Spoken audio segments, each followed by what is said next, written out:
Oh, and today we got former Hearts player John Colquhoun. How are you doing today, John? I'm great, Angus. As good as anybody can be in this lockdown. Just got to do what everybody says, what the government says, and try and get through it to to get through to the other end, whenever that may be. Exactly. So let's start off. What was your first memory of playing football? My first memory of playing football was probably getting footballs for Christmas when I was like very, very small. My dad was a professional footballer. He was. Um, we lived in it. I was nearly born in England, but my mum came back up here to Scotland to have me. And but I can remember my dad playing for Oldham Athletic, and I can't remember too many games, but I can remember going and watching them.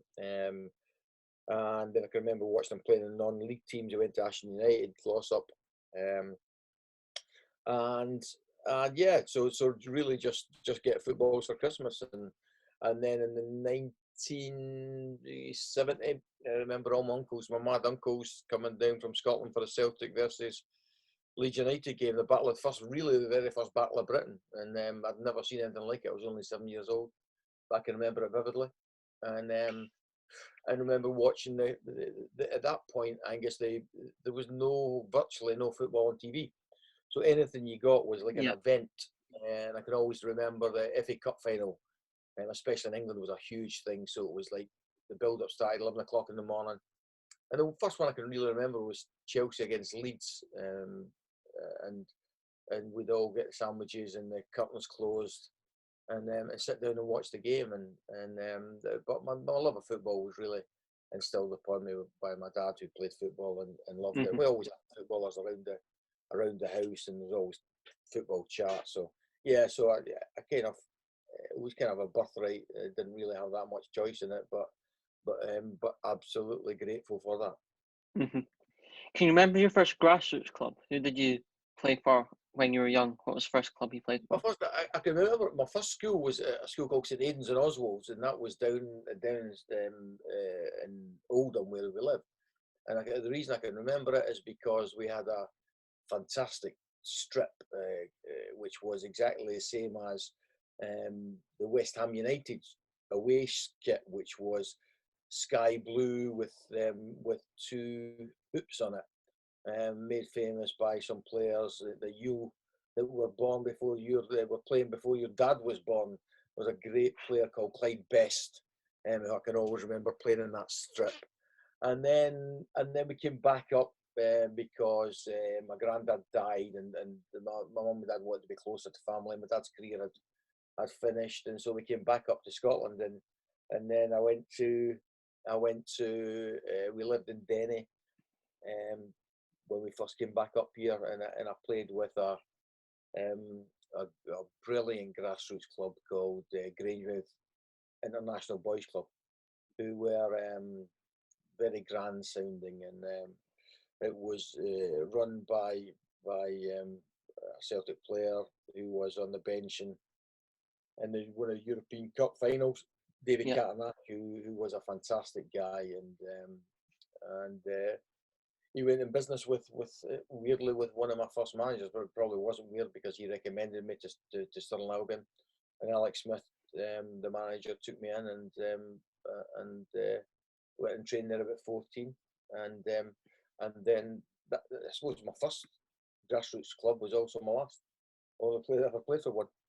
So, Yeah. but it was amazing. It was brilliant. I love grassroots football. I still do. Hmm. What would you say was the best goal you scored in your career? Oh, that's a great question, Angus. What's the best goal? It depends how you view best. You mean most exciting? Because you got best, you got most exciting. You've got most important. Um, they're all difficult. I can remember Hmm. coming on my debut at Stirling Albion. We were under a bit of pressure. I was only like you think I'm small now. I was smaller then.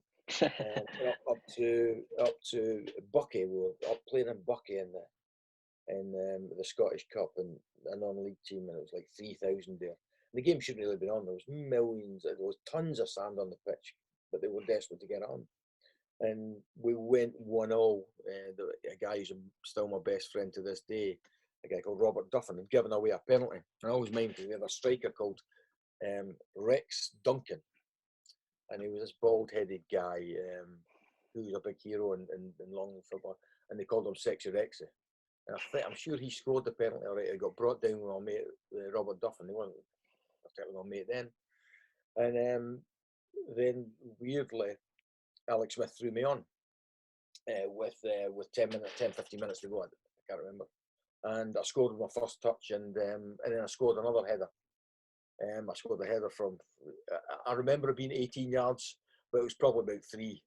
But I just like to think that my headers are all more powerful than they are. So those were amazing goals. And then I went to Celtic Park, and it was a great time for me because Celtic's my team. They were my team from birthright, and to go and play for them was amazing. I wouldn't take a second of it back, although my time there was great, but then leaving there was horrendous for me. And I scored a tremendous goal in a pre-season game that I can remember against Pat Jennings' Arsenal. I always remember Paul McStay saying in the end, "Oh, I'd love to score a goal like that against Pat Jennings." So it's Paul McStay. Yeah. Goodness sake, man! You know what I mean? You're the hat. You're Paul McStay. And but then I went to Tynecastle, and as I say, the rest is history. Those were my housing days. But there was so many big goals. I was so lucky to score big goals and really important goals. And sometimes I've only started watching stuff or people posting stuff on YouTube over the last year, and it's just amazing to watch. The crowds were amazing. A couple of goals down at Easter Road. And I think one of the ones I can remember vividly was a goal against Atletico Madrid at Tynecastle. And I've said this before, and I'll never get tired of saying it. I love the European nights at Tynecastle. They were so amazing. Everything about them, the colour. They probably would look terrible now because of the standard of the lights, the standard of the pitch.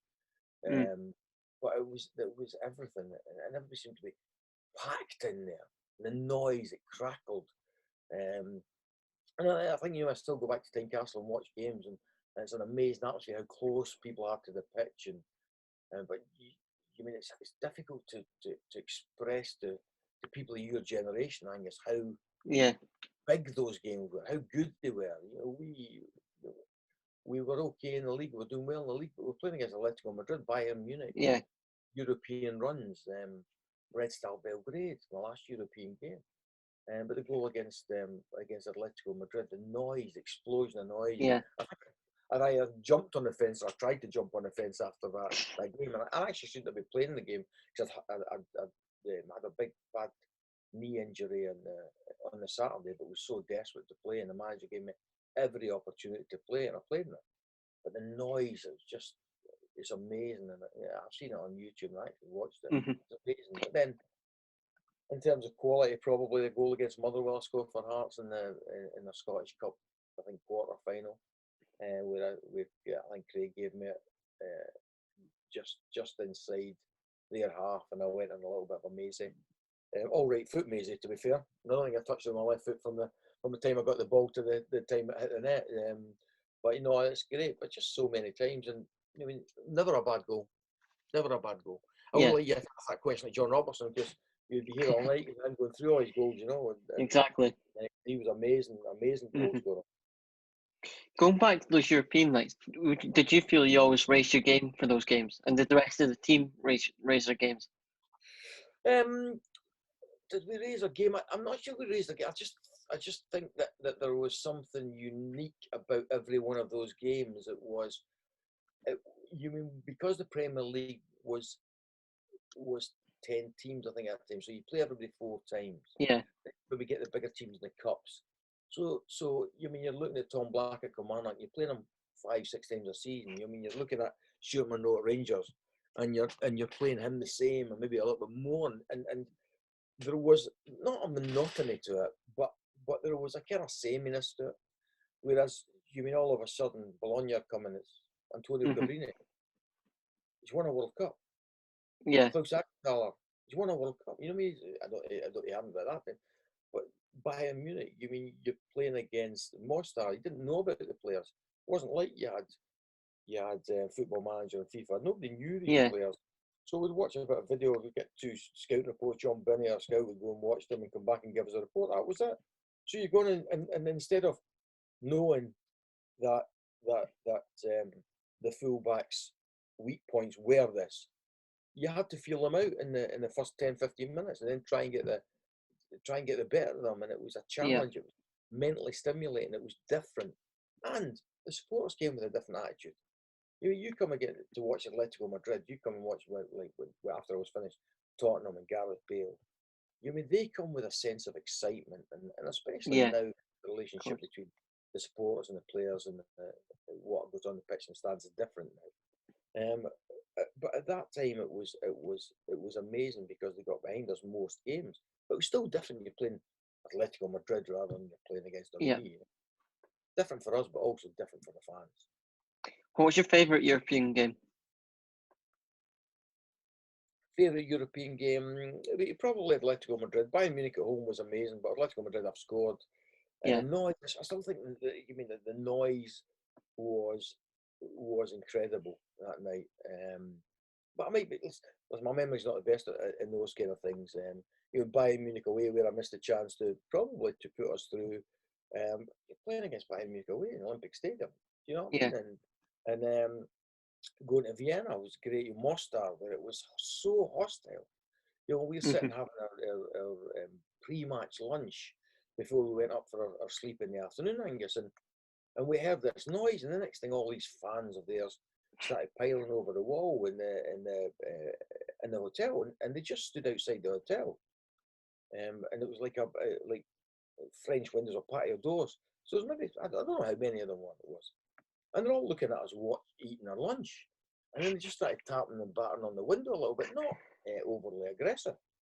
Um, but there, and you could feel it. And then you went out there, and it was the game, and it was hostile. I'm sure. I keep meaning to ask him if I've ever seen him. That Sandy Clark got hit with an orange walk into the dugout.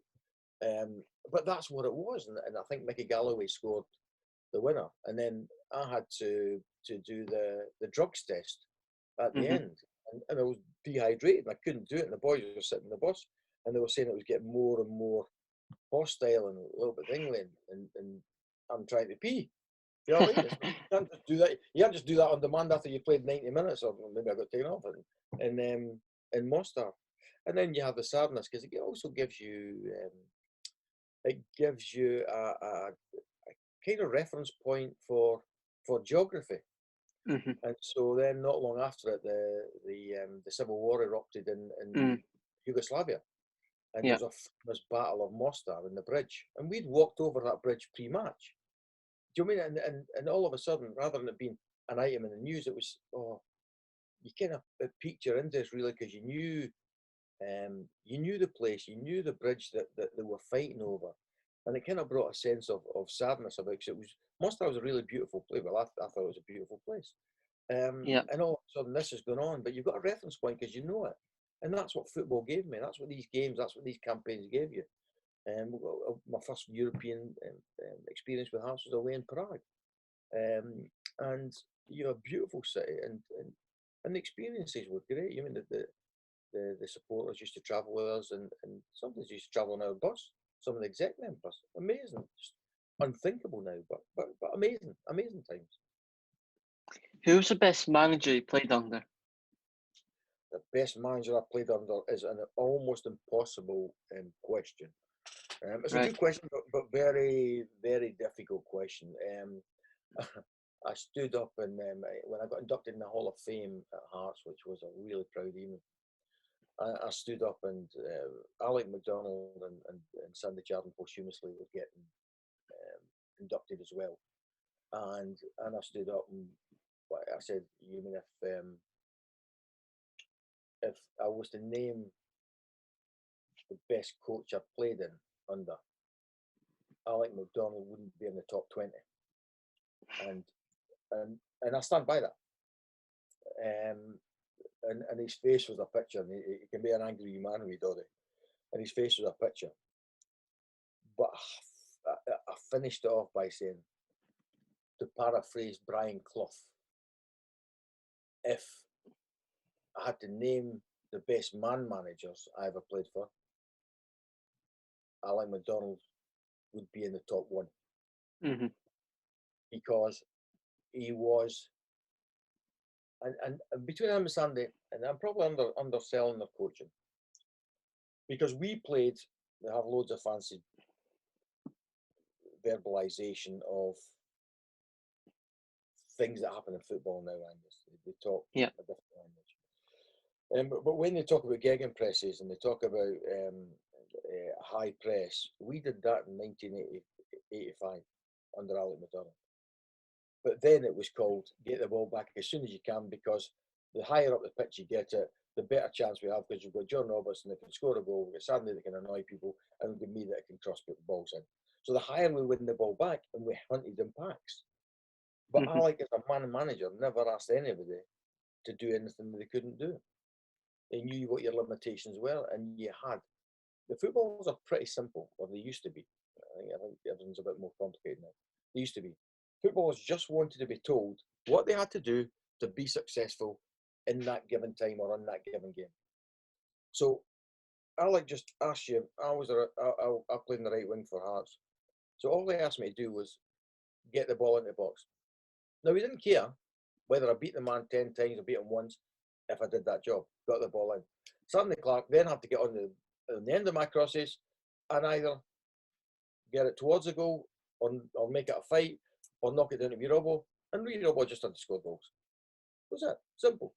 What a kid had to defend against a left winger if there was one. He had to keep a shape, and he had to go and batter anybody that hit me. Pretty simple. What his job was simple. Craig and Sandy Jardine had to defend. Defenders. It's kind of an alien concept in some clubs now, but the defenders had to defend. Brian Whittaker had to give us balance on his left foot and be a good fullback. But because we didn't play with a left winger, he also had to give us some width up and down that channel. Kenny Black had to give us balance and be on the left foot, and it really annoyed supporters because he used to do this twirly thing and looked as though he gave the ball away a lot. But we, as players, loved him because the reason he gave the ball away a lot was because he always wanted it. Yeah. And even if giving it away 9 times, he'd give it away the 10th time because he would show himself for us, and we loved Kenny Black.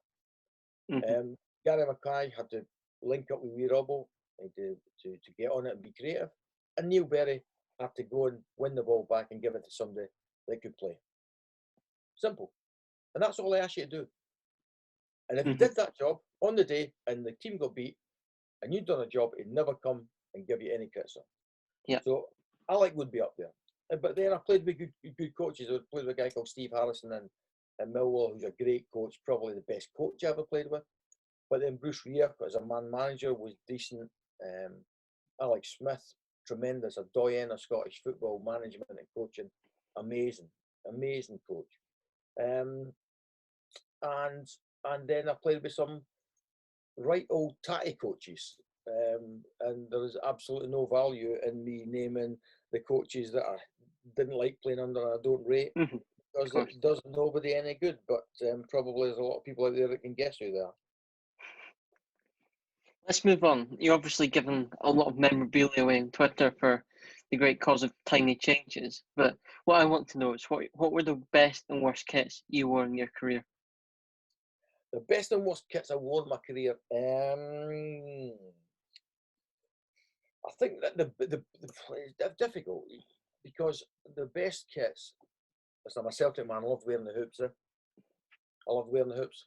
I've never hidden that. I loved wearing them. The day when I got to run out at Celtic Park and line up again in front of the jungle with the hoops on was an amazing day for me and an amazing day for my family.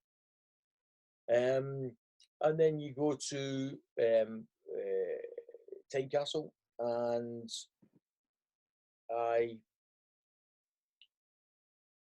loved it. It's amazing when you do. You talk about that competition, which is amazing, and I'd just like to thank everybody that engaged with me. And it was a bit of fun. It kind of spiraled a little bit out of control, and a lot of people donated to Tiny Changes, and a lot of people made a lot of awareness for Tiny Changes, which is a great charity who are doing a lot of great work in the mental health for young people arena, which is going to become sadly more and more needed. Mhm. But and some of the stuff I put up there, and I think, I put this up and nobody will be in, like the pony sweatshirt, and it was like, that's so cool, and it's amazing to me because it's like just that was our working gear, Yeah. and everybody loves that. You see, you've got the Asics tops on. Everybody Yeah. loved the Asics top. You know what I mean? And Mhm. you know, I've got a pony one. Weirdly, that just seems a different colour of maroon.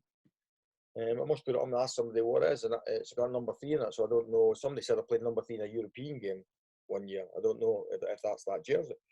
But I loved home kits. Home kits. I loved the Mitre one. I loved the the very first one I used. Mhm. Um, and then I loved the Inter Milan one Yeah. because because we must only have worn that towards the start of a season, because Mhm. every time I see myself in a picture, I look healthy as anything. And that usually meant I'd been in California for a few weeks holiday and I'd done a right good pre-season before I got my old pasty Scottish face back. So I loved that one. But my favourite of all time is the white shirt with the maroon piping with I think it's a Mitre one. Yeah. But I've always loved all white strips. I The love one all the with the strips. pinstripes. The what? No, no, no. No. No. It's just a pure white with um,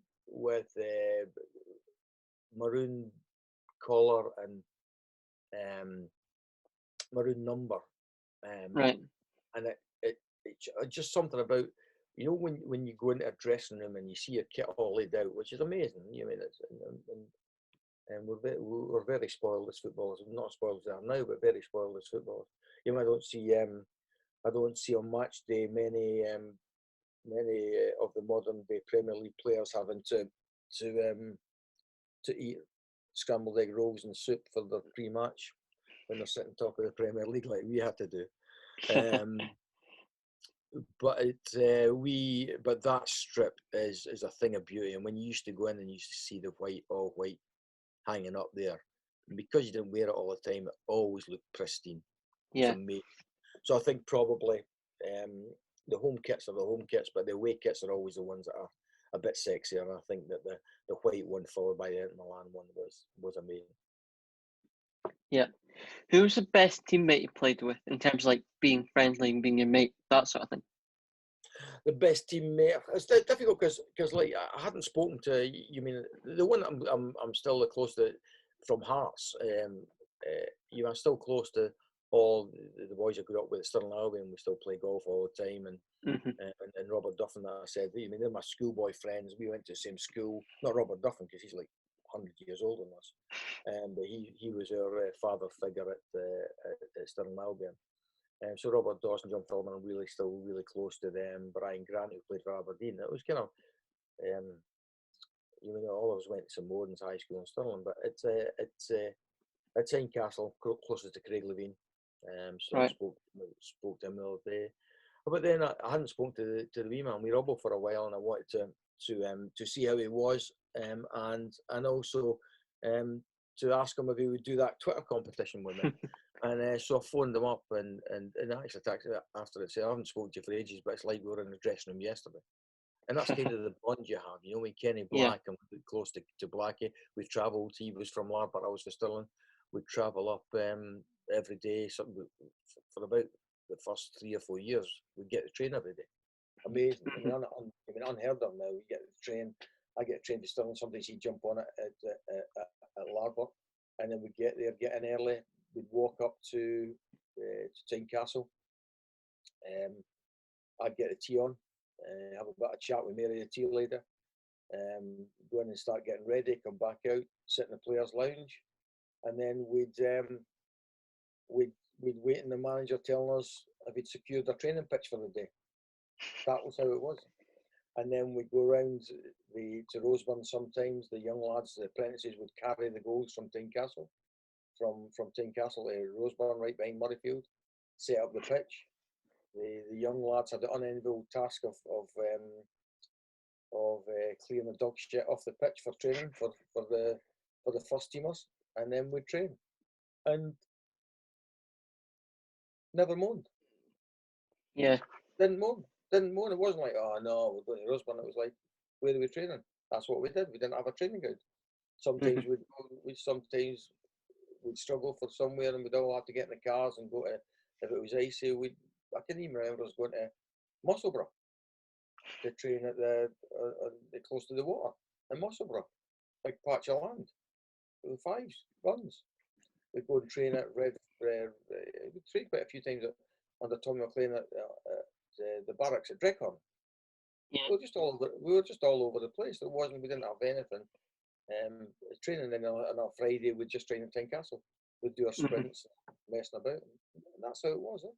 That's how it was. But they, you know, I'll say, Blackie, Craig I'll speak to the most. But then most of them, you meet them, you'll chat away. We went through a lot. We went through a lot together, and there's a bond there that lasts a lifetime, no question. And just because you're in a dressing room didn't mean you got on with everybody, Angus. Yeah, of course. You didn't have anything in common with them. Sometimes you were polar opposites, and that happened. But you just played with them, and then when they left, they left. Yeah. So who'd be your worst teammate you played with in terms of like playing pranks and stitching you up, that sort of thing? There wasn't that much. The humour in dressing room was brutal, but there wasn't that much pranks in that. It was kind of a different kind of dressing room than that. That wasn't what went on then. We were all kind of young lads, and also you had a group of senior professionals that kind of didn't really allow that. You mean Sandy Clark, you'd Walter Kidd, Big Roger was as big a messer about as us young lads, to be fair. They kind of policed it, and then when they left, we took over, and it wasn't really pranks and messing about. There was a lot of messing about and joking and laughing, and the humour and the banter was brutal. It was brutal, and to be honest, you wouldn't get away with it a lot now with the new culture. Some of it I agree with, some of it I don't. But it would be a lot tougher. And I suppose dressing rooms are probably a little bit easier now for players to walk into. But it was kind of a rites of passage. I went through it when I went to Stirling Albion and I went to Celtic. And then I became one of the ones that would be probably handing it out more than getting it when I went to Tynecastle and Millwall, Sunderland and St Johnstone. Just a couple of quick fire questions, finish up. What was the last game you played? Last game was Airdrie away for St Johnstone. I went to St Johnstone for the last 6 games of the season to try and help them to get over the line. They were in front in the first division. And the first game I went to play was down at Morton. I thought it would be an absolute scoosh for me. I was John Coon. I played at Hearts. I hadn't had a kick for 70 minutes. Honestly, I was breathing out of my backside. And eventually I got in the way of the first division because it's different. The tempo is different. The way they play is different. And we won 6 in a row. And the last game was against Airdrie at Clyde's Park, Broadwood. And I scored the winner. And walking off at the end, I just decided that was it. I was done. I had a load more offers that close season, but I just decided I was done. I didn't want to go all the way back down to where I'd come from. And just finally to end on, ask everyone this question. When was the last time you had to pay for a ticket to go to a football match? The last time I had to pay for one, I paid for them quite a lot, believe it or not. Last time I paid for a ticket, if it was at Tynecastle, you're asking, I would think that would be 19 never. I can't remember I've paid for a ticket at Tynecastle. I know that will annoy some people, but then I think that I got enough of a kicking at Tynecastle from opposing defenders, and I never earned ridiculous money. So I kind of think I've earned the right to get to Tynecastle. Of course you have. But I paid to go to quite a lot of lower league games. So if I Right. went to watch my nephews playing in the Lowland League, I'd always pay in because Mhm. those clubs need the money. And I played for as an agent. I hardly paid for any games because Mhm. you're always going to watch players or do stuff. So yeah, probably not as many as people would like me to have, but when it's your job, that's kind of one of the Yeah. perks of the job. Or is getting into nice games and watching some good, some average, some awful football. Some awful football. Right, John. It's been a pleasure talking to you and hearing all your stories. Thank you. No problem, Angus, and good luck with the podcast. Thank you.